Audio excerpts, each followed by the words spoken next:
भारत के लिए धमाकेदार डेब्यू के बाद सरफराज खान को मिला अप्रत्याशित फोन। क्या मैंने अच्छा खेला?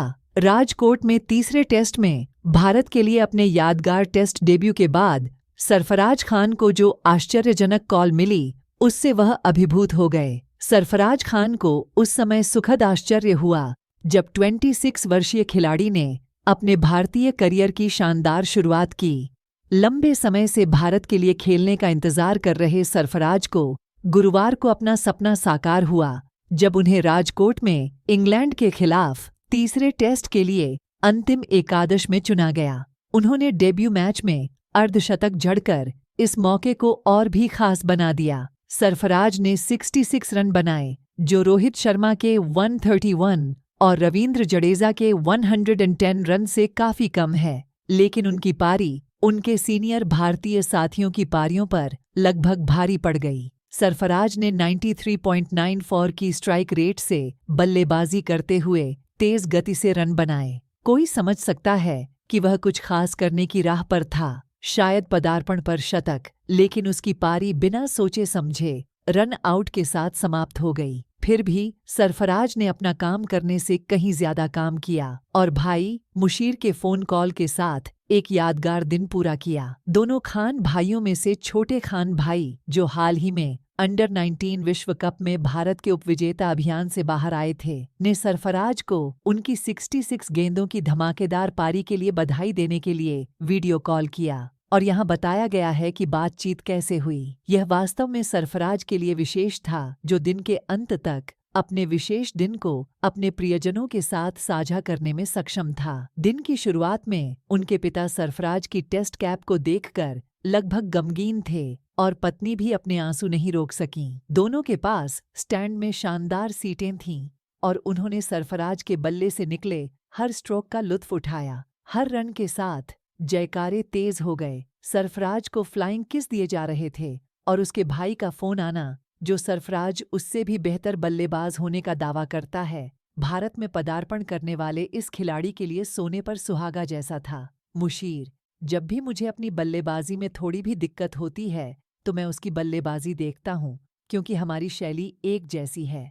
अपने भाई से बात करके बहुत अच्छा लगा। मेरा आधा परिवार यहाँ है और आधा परिवार मुंबई में अपने घर पर है। ये एक शानदार अनुभव था, सुखद आश्चर्य। यह मेरे जीवन का एक यादगार और महत्वपूर्ण दिन है। मैं इसके लिए ईश्वर को धन्यवाद देता हूँ, सरफराज ने कहा। सरफराज ने जडेजा के साथ अपनी 50 रनों की साझेदारी में पहले 43 रन बनाए, जो उनके सकारात्मक इरादे को दर्शाता है।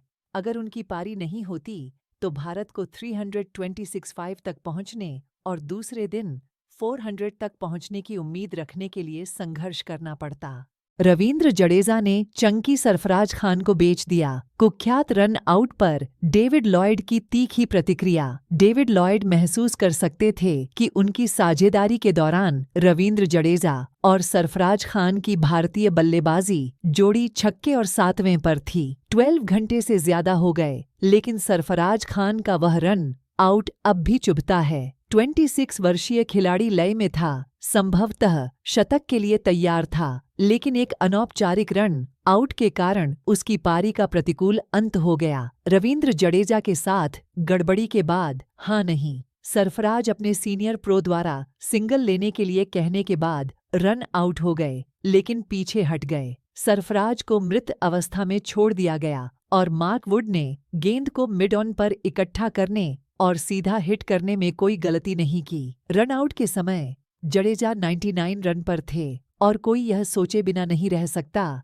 कि शतक पूरा करने की जल्दबाजी के कारण संचार में त्रुटि हुई। वास्तव में पूर्व अंग्रेजी क्रिकेटर डेविड लॉयड को लगता है कि लिखावट दीवार पर थी और उनकी पूरी साझेदारी के दौरान जडेजा और सरफराज के बीच चलन हर जगह था। आप देख सकते हैं, वे छक्कों और 7 पर थे। जडेजा और सरफराज यह जानने के लिए कि क्या रन है और क्या नहीं। जडेजा तेज है, छोटा बच्चा नहीं है, वह एक मोटा सा लड़का है और वे बस दौड़ने के बीच संघर्ष करते रहे 7वें विकेट। जडेजा 99 रन पर हैं और उन्होंने सरफराज को नदी के नीचे बेच दिया। वह आगे बढ़ते हैं, नहीं कहते हैं और वह फंसे हुए हैं। फिर मार्क वुड को काम करना है, लॉयड ने कहा, और आप बम्बल के साथ बहस नहीं कर सकते। जैसा कि ठीक ही बताया गया है, सरफराज और जडेजा अपनी तेज अर्धशतकीय साझेदारी के बावजूद विकेट के बीच दौड़ने में हमेशा सहज नहीं थे। जब सरफराज बल्लेबाजी के लिए उतरे तो जडेजा 84 रन पर थे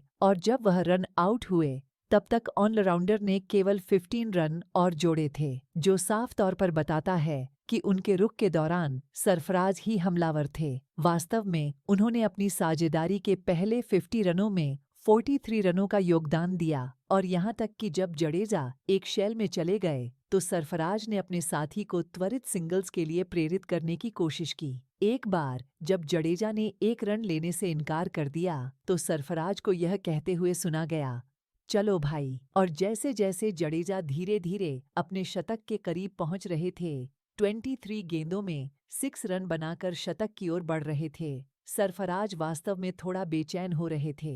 वह अपनी गति से आगे बढ़ रहे थे, लगभग 94 की स्ट्राइक रेट से रन बना रहे थे। जडेजा और सरफराज ने 77 रन जोड़े और बेहतर संचार होता तो यह और भी अधिक हो सकता था। जडेजा के चेहरे पर निराशा साफ झलक रही थी, जिनका चौथा शतक पूरा करने का जश्न फीका था। सरफराज खान के पिता बयाना सीने पर हाथ रखकर रोहित शर्मा से अनुरोध, भारत के कप्तान ने दिया जवाब। भारत बनाम इंग्लैंड। तीसरे टेस्ट से पहले भारत के कप्तान रोहित शर्मा ने सरफराज खान के परिवार के साथ एक भावनात्मक क्षण साझा किया।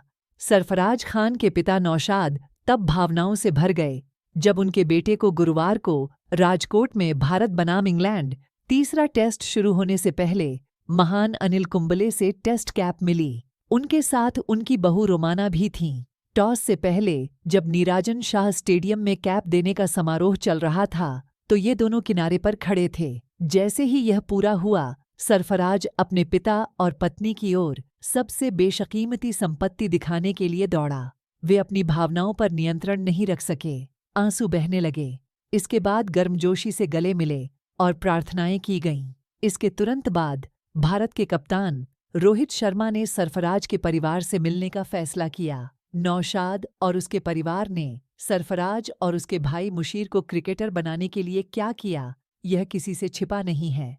रोहित ने टॉस के लिए कपड़े बदलने से पहले हाथ हिलाते हुए नौशाद से कहा, आपने सरफराज के लिए क्या किया है, यह सभी को पता है।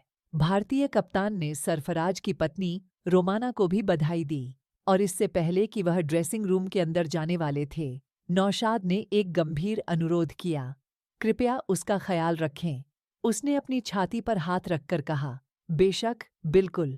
रोहित ने उत्तर दिया। सरफराज ने 48 गेंद में अर्धशतक बनाकर विपक्षी गेंदबाजों पर आक्रमण किया और कप्तान रोहित शर्मा 131 और रवींद्र जडेजा नाबाद 110 के शतकों के दिन अपनी चमक बिखेरी। सरफराज ने संवाददाताओं से कहा, मुझे वास्तव में खुशी महसूस हुई।